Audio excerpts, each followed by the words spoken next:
Kalau dulu ada istilah uang setan dimakan hantu. Kalau ini ada istilah baru, uat tuyul ketemu jin ibrit. Ya, sepupu lah, sepupu. Nah, meminjam ungkapannya Bu Kurnia, kalau istilah Inggrisnya saya nggak tahu bird gitulah. Tapi intinya burung itu akan bertengger atau terbang dengan yang sama bulunya. Maka yang jin ibrit ketemu jin ibrit, tuyul ketemu jin ibrit. Bro, dia masalahnya. Saya. Gue panggil apa? Walaupun gue lebih. Akhirnya bisa profesor. Silakan diawali. Bang Herman diawali. Hadir.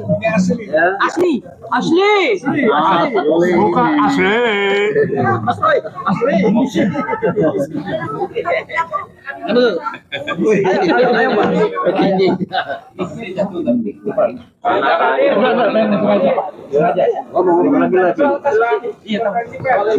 Ini. Bismillahirrahmanirrahim. Assalamualaikum warahmatullahi wabarakatuh. Pertama,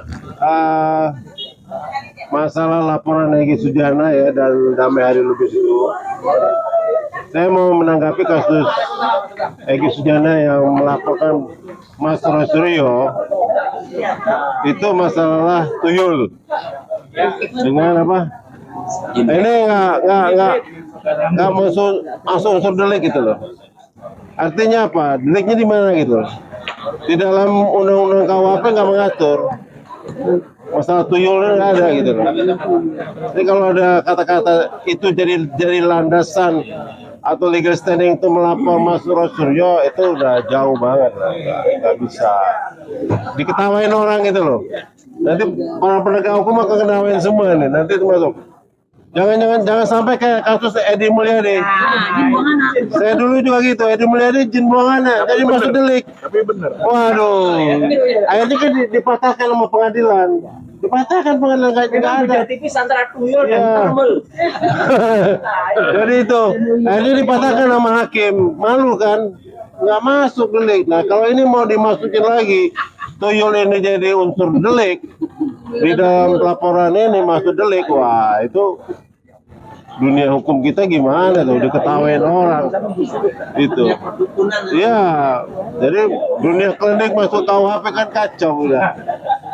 Jadi itu ya, artinya bahwa laporan Egy Sujana itu keliru dan tidak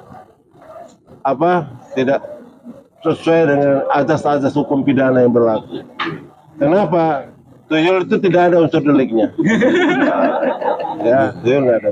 Jadi tuyul. Jadi itu sebenarnya kan itu kan bahasa candaan Mas Roy Suryo aja, bahasa ledek-ledekan. Kok masa tersinggung gitu, alah.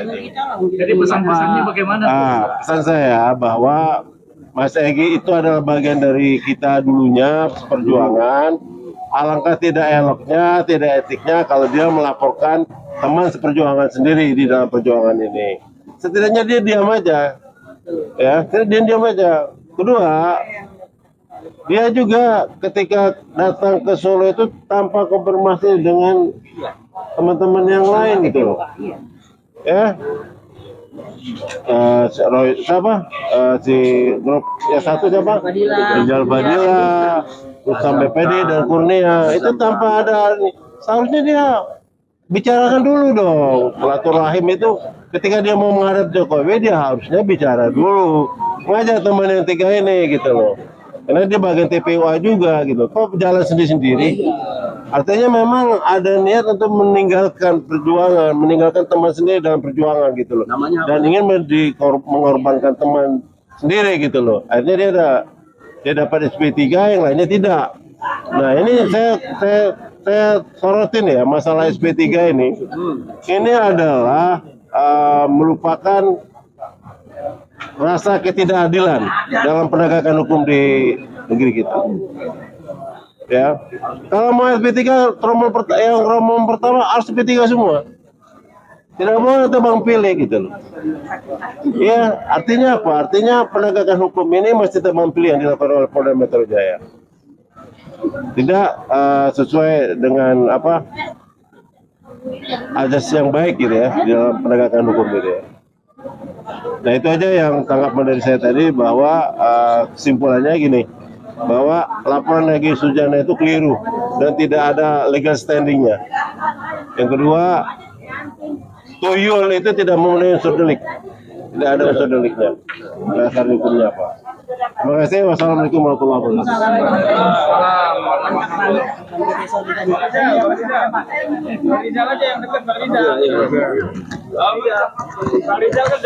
Ya, Assalamualaikum warahmatullahi wabarakatuh. Yang pertama, tadi saya sudah menandatangani ya kehadiran wajib lapor hari Kamis ya, ini juga Bu Kurnia dan Pak Rustam ya, saya kira itu sudah tertunaikan gitu sebagai ya kita mah penghormatan lah terhadap hukum, kewajiban hukum yang harus kita penuhi ya, walaupun secara analisis bersama konteks yuridisnya itu tentu saja proses ini janggal, tapi kita ikuti. Nah kemudian gitu kan kita melihat juga bahwa kesiapan kita ini berarti ini adalah kesiapan kita untuk apapun proses hukum yang terjadi kita akan siap. Karena apa? Ya, karena memang itu keyakinan tentang pembuktian-pembuktian yang ada dari berbagai tuduhannya, ya gitu. Jadi kita siap apapun yang dilakukan, kita siap menghadapinya, gitu kan. Nah kaitan dengan masalah TPUA, kita kan yang dipecat ini ya, dipecatnya juga nggak sesuai hukum. Agak unik itu ya, Pak Egy ini kan advokat. Harusnya kalau mau mecat itu ada surat pemecatan dong. Ini nggak ada. Ini ujung-ujung bikin pernyataan sikap yang di dalamnya pemecatan. Sebabnya Nggak ketahuan. Ada nanti faktor-faktor yang disebutkan gitu ya. Tapi ini nggak benar. Ini orang hukum nggak ngerti hukum, gitu ya. Saya kira sangat ironis kalau menurut saya itu kan. Dan yang dipecatnya orang-orang hukum juga, gitu kan.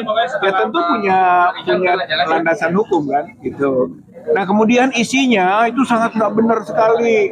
Kalau soal tidak komunikatif, siapa yang tidak komunikatif? Ya kan, Bang Egy-nya sendiri yang kabur-kaburan. Kenapa kita yang disebut tidak komunikatif? Kan satu. Yang kedua, dia sebut bahwa yang dipecat ini melanggar garis-garis perjuangan TPUA. Dari mana? Tim pembela ulama dan aktivis. Itu garisnya begitu. Sekarang bukan tim pelapor, pemecat ulama dan aktivis. Iya kan? Yang sesuai garis perjuangan siapa? Menurut saya kita yang dipecat. Justru Bang Egy ini yang tidak sesuai dengan garis-garis perjuangan TPUA. Gitu. Nggak punya kok pedomannya. Ya oleh karena itu maka menurut saya kalau mau dimasalahkan bisa dimasalahkan, tergantung pada kebersamaan kita. Apakah dimasalahkan atau tidak?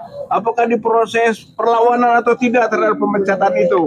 Kita semua siap, gitu ya. Insya Allah asal bersama-sama.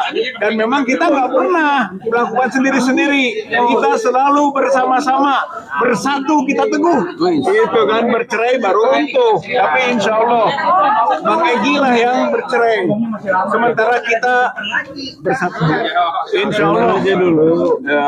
Kita akan kuat ya ke depannya. Insya Allah. Itu saja. Assalamualaikum warahmatullahi wabarakatuh. Di antara TPUA ini Ya saya kira belum ya, beliau memberikan statement. Ya saya kira beliau juga menunggu waktu lah, gitu ya. Atau menunggu juga apakah Egy tobat. Siapa tahu mungkin Egy berubah. Kalau tidak, dia akan kembali kepada sikap pembentuk TPUA dahulu, ulama, gitu ya. Karena ini adalah kepentingan umat Islam.